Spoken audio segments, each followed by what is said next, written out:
Bienvenidos, amigos televidentes, a este Pulso Político en este 8 de junio. Les recordamos, amigos televidentes, que el 4 de mayo tuvimos la oportunidad de transmitir un programa en el que hicimos una evaluación sobre la intervención o los resultados de la intervención de la Universidad de Guayaquil y Luis Vargas Torres. En aquella oportunidad estuvieron presentes académicos. Hoy queremos darle la oportunidad a los interventores para que puedan rendir cuentas a la ciudadanía.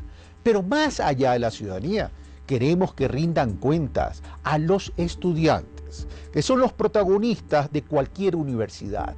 Tanto la Universidad de Guayaquil como la Luis Vargas Torres han tenido serios, graves y delicados problemas.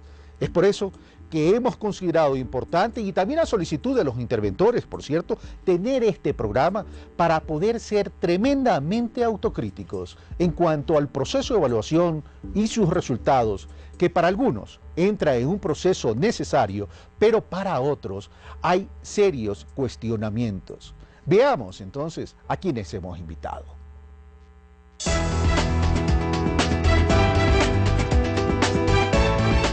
Enrique Santos, PhD en Psicología, Máster en Antropología del Desarrollo, miembro académico del Consejo de Educación Superior. Uriel Castillo, economista, Máster en Redes para el Desarrollo Local, presidente de la Comisión Interventora de la Universidad Técnica de Esmeraldas Luis Vargas Torres.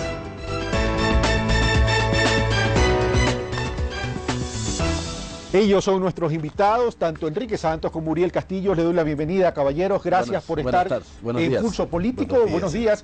Y porque, ya que ustedes mismos, cuando vieron el programa del 4 de mayo, solicitaron este programa, vamos entonces a ser tremendamente autocríticos en este proceso, y no con el ánimo de crear polémica, sino con el ánimo de acercar este programa a los estudiantes. Realmente son los estudiantes los que han sido perjudicados. Yo en alguna entrevista que le hice al ingeniero Khalil, interventor de la Universidad de Guayaquil, le dije, ellos son los más perjudicados, porque los títulos académicos de la Universidad de Guayaquil le pusieron un membrete. Títulos desvalorizados. El tema es, ¿qué se está haciendo para corregir aquello?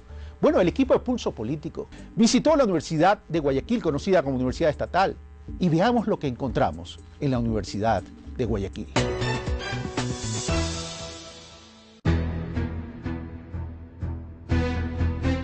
Condiciones deplorables.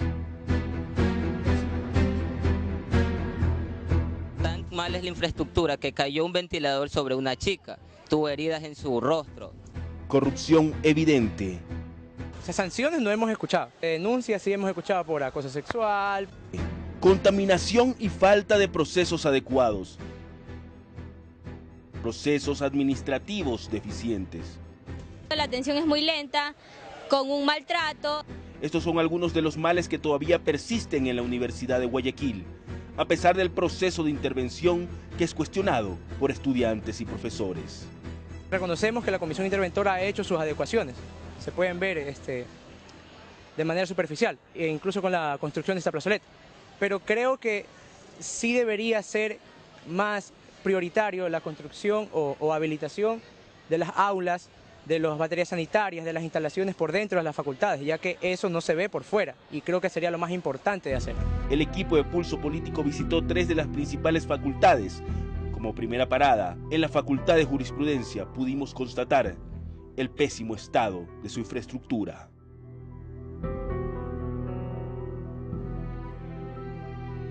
El mobiliario es obsoleto, creo que estudió Jaime Roldós en la misma silla que yo estoy sentado ahora. En las aulas no hay aire acondicionado, hay ventiladores y se caen sobre los estudiantes. Sí, tiempo atrás también un caballero falleció de un infarto porque no tenemos un lugar donde acercarnos en un caso de una enfermedad. Asimismo, una denuncia sobre el tratamiento inadecuado de los desechos tóxicos nos llevó a la Facultad de Ciencias Químicas a comprobar la realidad.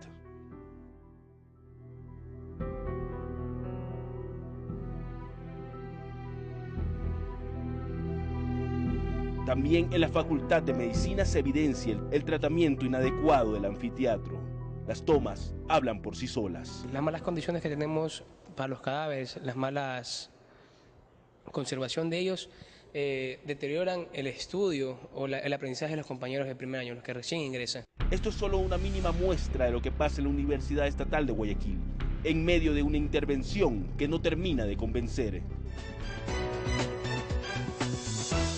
Estas imágenes que ustedes acaban de ver, amigos televidentes, sin duda alguna son dramáticas, y yo diría hasta traumáticas.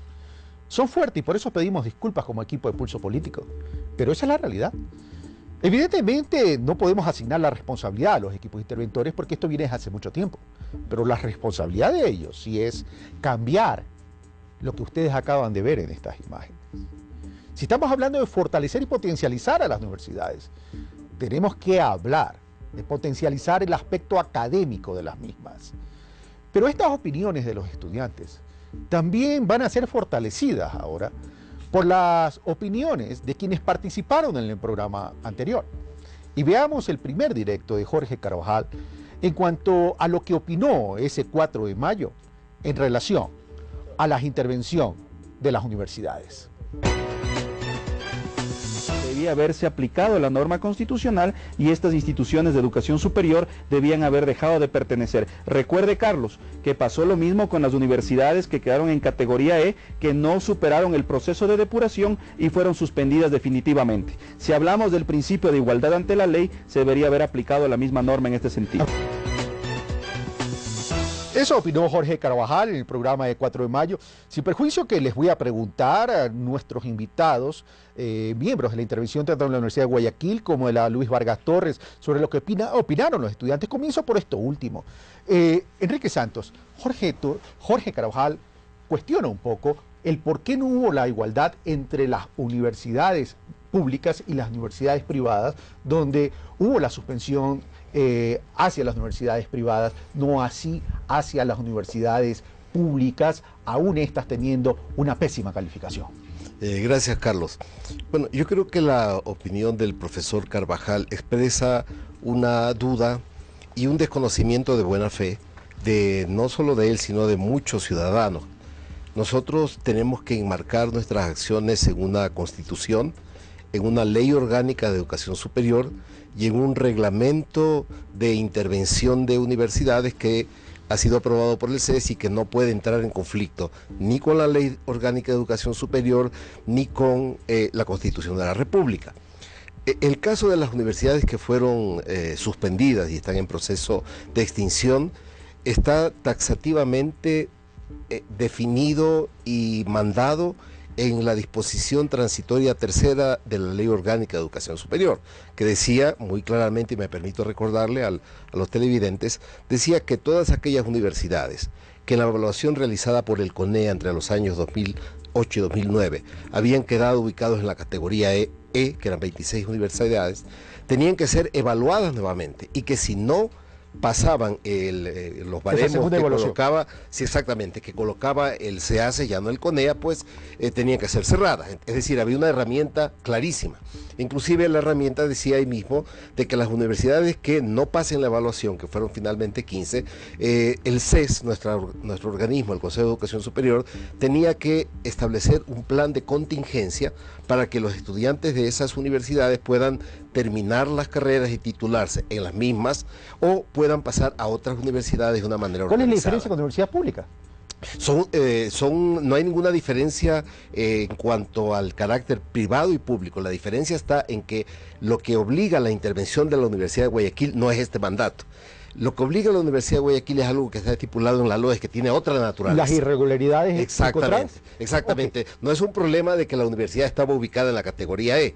No, es un problema de que en la universidad se hizo un proceso de investigación, caramba, siguiendo los procedimientos apropiados y se estableció, recordemos rápidamente, 3 tipos de irregularidades, ¿no?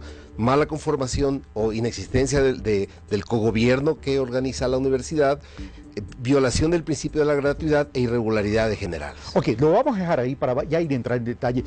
Para hacerte la pregunta a ti, Uriel, me voy a basar en algo que me dijo el 8 de noviembre del 2013 Enrique Santos en una entrevista que tuve la oportunidad de hacerle cuando yo le preguntaba sobre la realidad de la Universidad de Guayaquil realmente la realidad de la Luis Vargas Torres no es muy distinta a la Universidad de Guayaquil, más allá del tamaño. Exacto, y en esos elementos que motivan la intervención. Y en los elementos, correcto. Pero Enrique Santos me dijo en ese momento, esto no es una intervención cosmética, no podemos jugarnos el prestigio para hacer 3 cambios cosméticos.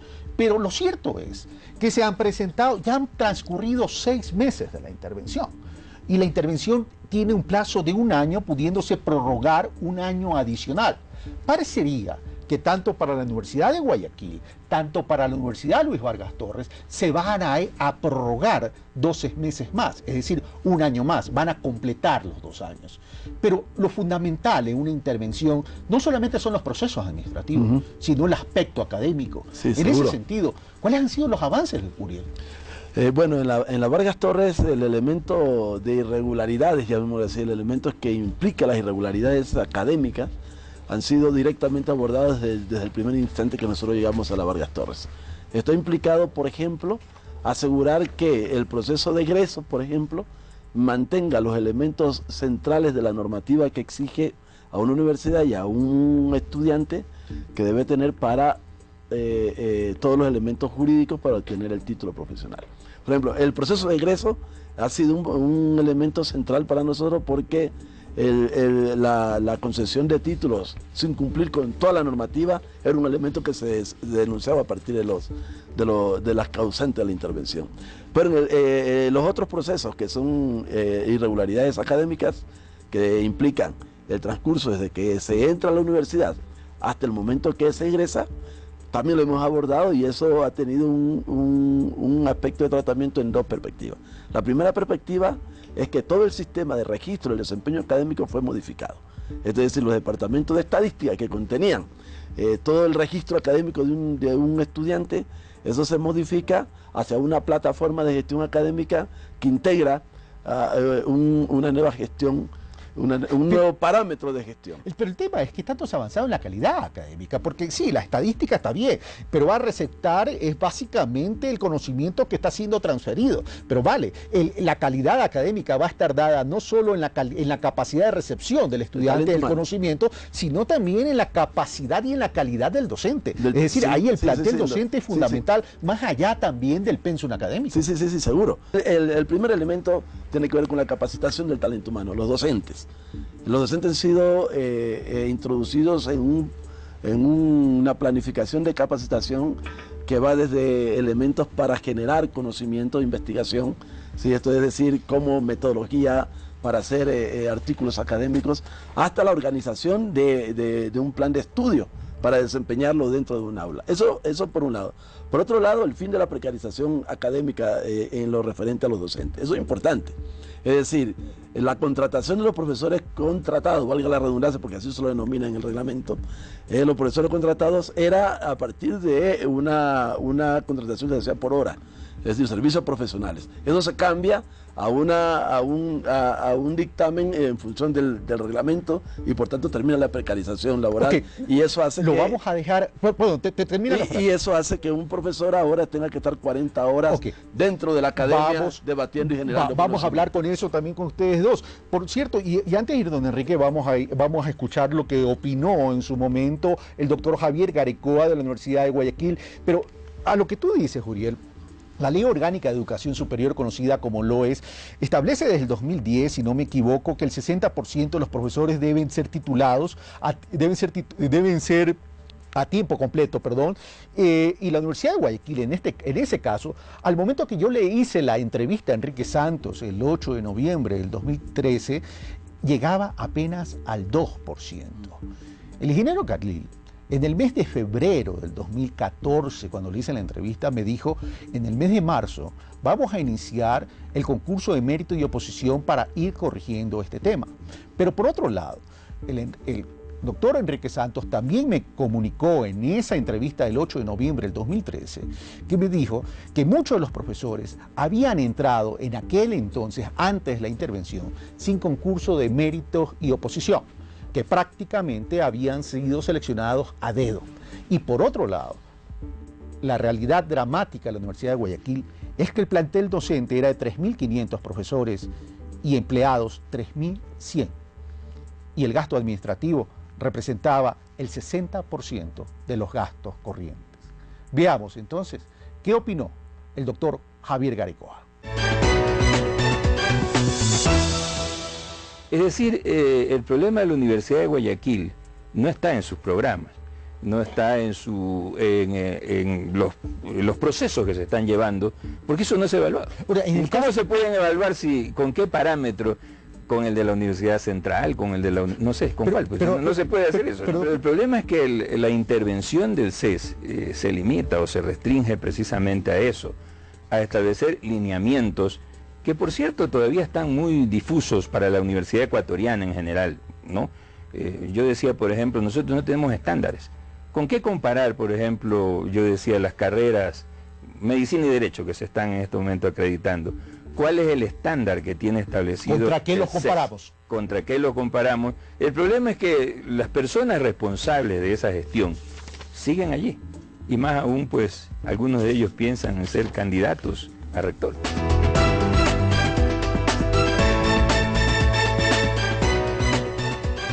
Eso opinó el doctor Javier Garicoa, profesor de la Universidad de Guayaquil, en el programa El 4 de mayo. Ahora sí voy don Enrique Santos. Bueno, ahí hay algunos cuestionamientos. Me permito hacerle una respetuosa corrección al doctor Garicoa, por quien tenemos obviamente un respeto y una admiración por su carrera académica. Es uno de los académicos de lustre de la universidad, pero me permito discrepar porque el modelo utilizado por el SEACE para la evaluación y acreditación evidentemente que tiene valores referenciales. Si no hubieran valores referenciales, pues no se hubiera podido calificar a las universidades. Como usted lo dice, lo recuerda muy bien, en noviembre yo había señalado que apenas el 2% de los profesores de la Universidad de Guayaquil estaban a tiempo completo. En este momento tenemos 1.200 profesores a tiempo completo, algo que ya habíamos previsto, lo habíamos planificado. En 1.200 profesores a tiempo completo que representan cuánto del total del universo del plantel docente. Que representan en este momento el 24%, es decir, hemos tenido un incremento de 12 veces de la cantidad de profesores a tiempo completo. En 6 meses. En 7 meses para ser exacto. Ese es un parámetro. El otro parámetro que es importante considerar es el nivel de titulación de los profesores.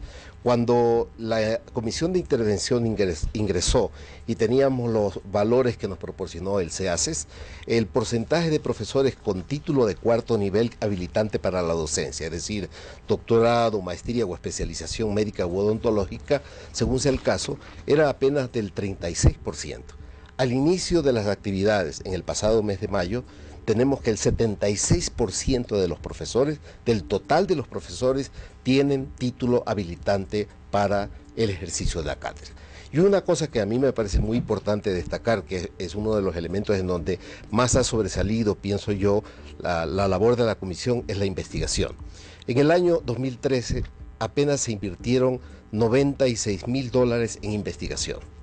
Actualmente están con certificación presupuestaria, es decir, con dinero disponible y en ejecución, 34 proyectos de investigación por un total de $3.600.000. Pero Enrique, a ver, te paro ahí para ciertas precisiones. El problema no es de recursos, el problema es cómo se utilizan los recursos. Porque yo también he visto en organizaciones que han tenido recursos y han despilfarrado la plata. De hecho, la Universidad de Guayaquil, antes de la intervención, despilfarró dinero. Antes de la intervención, cuando la intervención llega, tenía en caja $50 millones. Y $50 millones que no sirvió para un pepino. ¿Verdad? Fue un caos de la universidad.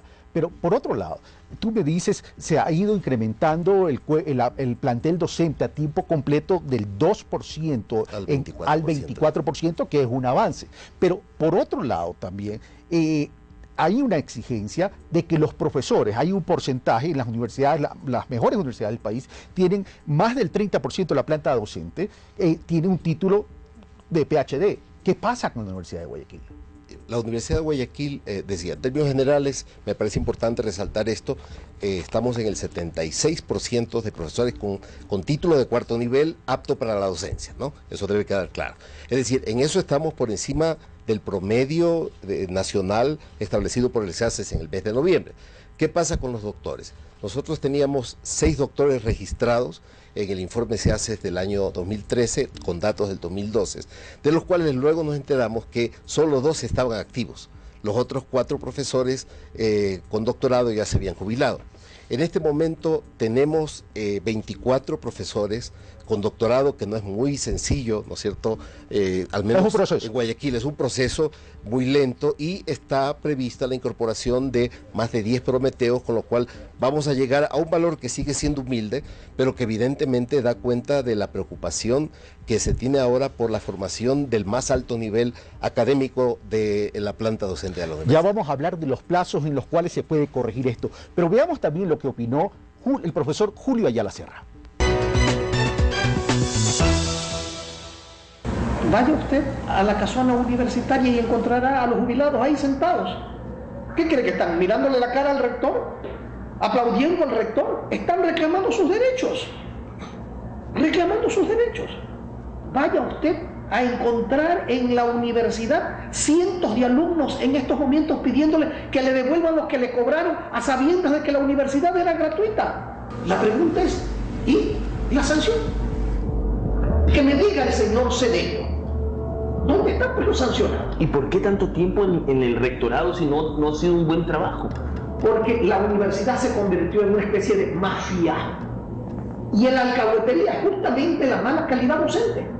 Los profesores son contratados. ¿Quién los contrata? Los decanos.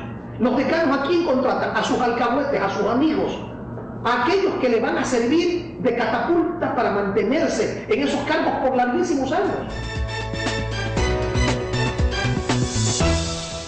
Y veamos lo que opinó en relación a esta inquietud de Julio Ayala Serra el ingeniero Khalil, que es interventor de la Universidad de Guayaquil. Veamos y regresamos en la sala de Pulso Político. ¿Qué es lo que pasó en la Universidad de Guayaquil? Gente impaga a lo largo de toda la historia. El docente cobraba su sueldo 8, 10, 12 dólares la hora, y llegaban vacaciones, no pasaba nada, ven tú otra vez, no te hago contrato, estoy cayendo impago. El docente de la Universidad de Guayaquil se acostumbró a trabajar y sabía que cobraba después de 6 meses, 8 meses. El día de hoy hay un retraso en el pago, sí lo hay, pero está solucionándose. Justamente hemos ya procedido a pagar todo el tema de nivelación, estamos pagando todas las facultades, pero no solamente eso, estamos pagando con convenio de pago. Imagínate, hemos utilizado una medida que es excepcional para convertirla aquí en la regla, para darle solución de lo que fue irregularmente hecho siempre hacia atrás. Y de aquí en adelante hemos eliminado la precarización docente. ¿Qué significa eso? Que ya los docentes entran en nómina a ganar los beneficios sociales. Eso marca un hito en la historia de la Universidad de Guayaquil. Más allá de los atrasos en los pagos, que ya vamos a ver también por qué se produjeron, el tema, hay una pregunta de Julio Ayala Serra que me queda boteando y me llama la atención para poder también plantear. A ver, tenemos personas que le han dado y le han dedicado toda su vida a la cátedra y se han jubilado y que merecen respeto y que se les paguen. Sin embargo, dice Julio Ayala, dice en el caso de la Universidad de Guayaquil, y también sabemos que en el caso de la Luis Vargas Torres, están ahí frente al rectorado esperando que les paguen. Pero por otro lado, dice, ¿qué pasa con esos derechos? ¿Y dónde está la sanción para todas esas autoridades que cometieron irregularidades? Sí, en cuanto a la pregunta directa a los jubilados, en el caso de la Vargas Torres prácticamente lo hemos resuelto por arriba del 80%. El problema central es que se aceptaron renuncias de jubilados en un marco en donde no había la regularización en las partidas presupuestarias. Las autoridades del momento. ¿Y cuáles son las sanciones para las autoridades del momento? Porque esto no es cuestión de decir esto se hizo antes, esto es cuestión de sancionar. Sí, pero eso pasa por un Consejo Académico Superior, que es el que tiene que sancionar. Consejo Académico Superior. Y la misma pregunta que te planteé... Superior de la universidad. Claro, de la universidad. Y la misma pregunta se la planteó Enrique para cuando le llegue el turno pueda responder. Pero el tema es quién conforma pues el Consejo Académico Superior. Son aquellos que decía uno de nuestros invitados, que si no me equivoco era Javier Garicoa, son aquellos que generaron el problema de la universidad. Ellos mismos están tomando las decisiones para cambiar la universidad. Sí, pero esta comisión de intervención y de fortalecimiento institucional, los dos elementos, quiero puntualizar que no se los olvide, implica también, si el Consejo Académico Superior de la universidad no ha resuelto, nosotros seguimos el procedimiento que nos permite subir al CES la correspondiente pedido de resolución o de sanción según sea el caso. ¿Dentro de esa sanción está la destitución? Es probable. Es probable, sí, es probable. Y nosotros hemos pedido, hemos seguido el proceso y esperamos que se sigan los lineamientos legales del caso.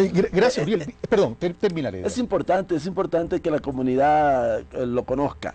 Yo sé que existe ansiedad y en algunos casos sed de justicia, ¿sí? Pero el elemento central es que no podemos violar los procesos administrativos y legales a los cuales también esta comisión está sometida. A ver, Uriel, estoy de acuerdo que no se puede violar los procesos administrativos y además legales de una intervención, pero aquí hay dos temas y le planteo a Enrique Santos. Uno, esto no es cuestión de hacer un trabajo interno de reestructuración y de intervención y potencialización de la universidad. Este es un tema que merece conocimiento de tanto Esmeraldas como de Guayaquil, más aún en el caso de Guayaquil, que la universidad lleva el nombre de Guayaquil, por un lado. Pero por otro lado, si bien hay que respetar las normas, procedimientos y legalidad de los procesos, uno no puede dormir con el enemigo, mi querido Enrique. Si esos profesores o esas autoridades, y tú me dijiste en esa entrevista del 8 de noviembre que tanto estoy mencionando, me dijiste, es que y utilizaste una palabra distinta a la de Julio Ayala, que fue muy fuerte cuando él dijo mafias. Tú dijiste, han existido organizaciones articuladas que llevaron a la Universidad de Guayaquil a este caos. Palabras textuales tuyas, y si no son así, por favor, me los corriges. Pero si es así, entonces, ¿por qué no sancionar a esas ex autoridades o autoridades en funciones, como me lo dijiste en esa entrevista, para impedir que estén dentro de un consejo universitario o consejo superior de educación, impidiendo y torpedeando el avance de una intervención? Enrique Santos. Sí, el reglamento de intervención y la LOES misma no permiten que nosotros saquemos o destituyamos a las autoridades. Es decir, las únicas personas que pueden sacar a una autoridad es la propia comunidad universitaria a través de un referéndum, primero, convocado además por las propias autoridades universitarias, lo cual yo personalmente estoy en desacuerdo, pero es lo que dice el reglamento. Y pero hay que cambiarlo. La otra, claro, pero tiene que cambiarlo la asamblea, yo estoy de acuerdo. Hay que cambiarlo. A ver, esto es cuestión de decisión política. Si el gobierno quiere cambiar una universidad, con el capital político que tiene el gobierno, por Dios, no nos lamentemos que las leyes y las normas nos llevan a esto. Hay que cambiarlo. De acuerdo. El momento en que tenga que debatirse las reformas a la ley orgánica de educación superior, que yo creo que va a llegar el momento que se tenga que hacer, la asamblea sabrá priorizar, inclusive ya hay algunas voces que están planteando eso. Nosotros como organismo regulador propondremos cambios justamente en este ámbito, que nos dé más fuerza en los procesos de intervención, porque es exactamente lo que acabas de decir, Carlos. Estamos coexistiendo con el enemigo, es decir, durante mucho tiempo nosotros tuvimos a un rector de la universidad que por los motivos que sean ha pedido una licencia hasta el fin de su periodo, que la palabra la dijo el economista Ramírez, nos boicoteaba. Es decir, presentamos un proyecto para adecuación de baños, adecuación de aulas, para gestión académica y para seguridad. Y hasta este momento, recién ahora, hemos podido retomar la implementación de esos proyectos. Pero tú me dices, nos han boicoteado y en verdad estamos durmiendo con el enemigo. Pero resulta que el rector pide licencia, pero el rector encargado es parte también de esa administración. Claro, pero yo creo que hay que hacer una diferenciación de las actitudes políticas de las personas. Yo no podemos negar que evidentemente nadie se siente cómodo con ser intervenido. Yo entiendo que el doctor Apolo no se puede sentir cómodo con la intervención, con el hecho de que él saca una resolución y el ingeniero Khalil tiene que poner el visto bueno e inclusive se la puede vetar. Pero yo sí noto que se la puede vetar. Y ha vetado algunas. Pero es una intervención con camisa. No, hemos vetado algunas. Mire, se propuso aceleradamente, yo digo atolondradamente, no sé por qué apuro, una convocatoria a las elecciones. Y la respuesta nuestra fue vetarla porque no estaba convocándose a las elecciones, teniendo un reglamento claro de cómo se iban a hacer las elecciones y sobre todo a qué se llamaban las elecciones. Ya vamos a eso, Uriel, con la licencia tuya un poco, permíteme terminar con Enrique Santos sobre este tema, que es muy puntual en la Universidad de Guayaquil, pero casualmente se estaban convocando a elecciones con estatutos anterior cuando se debía elaborar un nuevo estatuto. El tema es, ¿quién elabora el estatuto? ¿Y cuál es la dimensión de ese estatuto?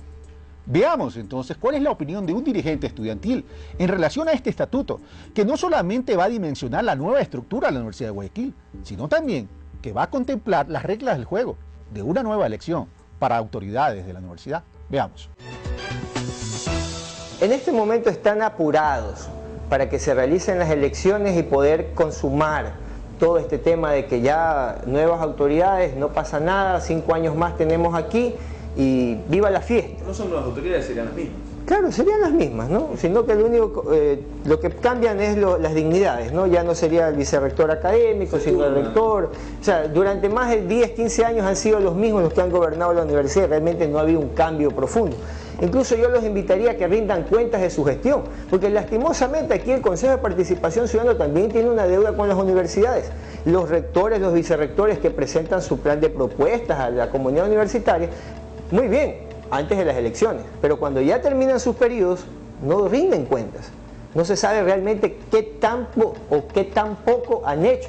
Es decir, qué tan verdad han sido las promesas que hicieron antes de llegar a la dignidad que ostentan, ¿no? ¿Verdad? Entonces, en el tema del estatuto, el proyecto que presentó la universidad en el 2011, estamos 2014, fue devuelto por el CES y hasta este momento no ha habido socialización ni se conoce cuál es el nuevo proyecto que el actual rector encargado, el doctor José Apolo, ha dicho que se va a aprobar en 15 días. A mí me llama poderosamente la atención cuando un proyecto que ha estado 4 años en el congelador, en 15 días lo van a aprobar.